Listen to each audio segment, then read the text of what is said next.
our play today. It was a carefree time, where hours were spent outside exploring the countryside and parks. First we'll meet Marjorie Rose. It's a beautiful day and she'll tell us how she likes to play and why Abington Park is such a special place for her. Isn't the park beautiful? My name is Marjorie Rose, and I love to spend time in the park and play outside any time I can. I think it's so much more fun than being inside. What could be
you heard me saying a prayer for someone I really could care for. And then there suddenly appeared before me the only one my arm will ever hold. I heard somebody whisper, please adore me. And when I looked, the moon had turned into gold. I am speaking to you in the cabinet room at 10 Downing Street. This morning, the British ambassador in Berlin handed the German government the final note, stating that unless we heard from them by 11 o'clock, that they were prepared at once to withdraw their troops from Poland, the state of war would exist between us. I have to tell you now that no such undertaking has been received, and that consequently this country is at war with Germany.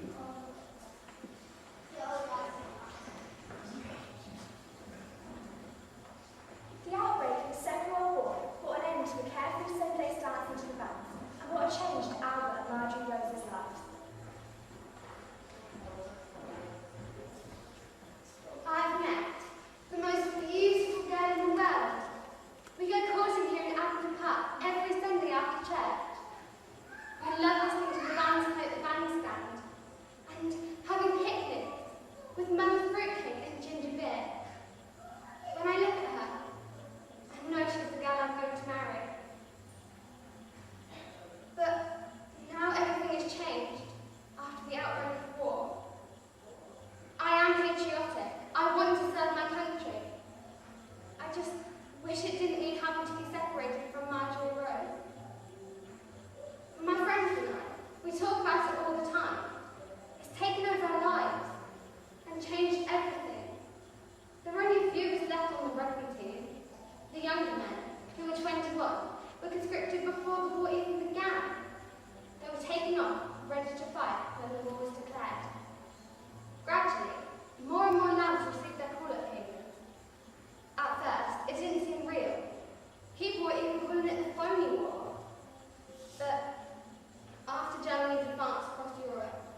start an idea where it is. I cannot wait.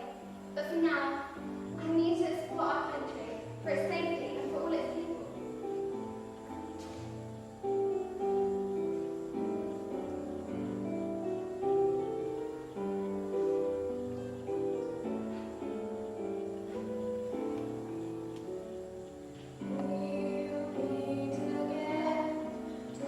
Don't know where, don't know where.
after 67 years of marriage. From carnivals to postcard fairs and pageants, Abington Park has a special place in his heart because of the fond memories shared there with his dear Marjorie Rose. He'll never forget the fun times they had, listening to bands on the stand, and how they loved to open their windows to listen to the sweet melodies. The park was once a romantic meeting spot for lovers, whether it was a Sunday walk by the church or a secret meeting in the moonlight, secluded from view. He remembers that special, intimate time spent together being young and carefree. Just like how Albert visited the park as a child, constantly getting into trouble with the park keeper, he then watched his own children grow up in the park, where they loved to take part in sporting activities and sail their splendid boats on the lake. One memory that always made him smile was when his youngest was forced to wade into the water to retrieve the toy boat that had sunk on its major voyage. His children are now lucky enough to share these fond memories with their own children, who, like their parents and grandparents before, enjoy playing and exploring the park. In Pride of Place, next to his photographs of Marjorie Rose, Albert has a picture of himself with his family at the Abington Park Cafe, taken from a recent visit. Abington Park is a place for meeting, for talking, for playing, for exploring, for listening, for watching, for learning. A space that brings people together to celebrate as a community, and we know that it will bring joy for generations to come. We hope you enjoyed the performance and would like to thank St John's Residential Home and residents Albert, Grace, Ida, Joan and Mrs Osborne for sharing their stories, and to Eco Kids for inviting us here to create today's performance.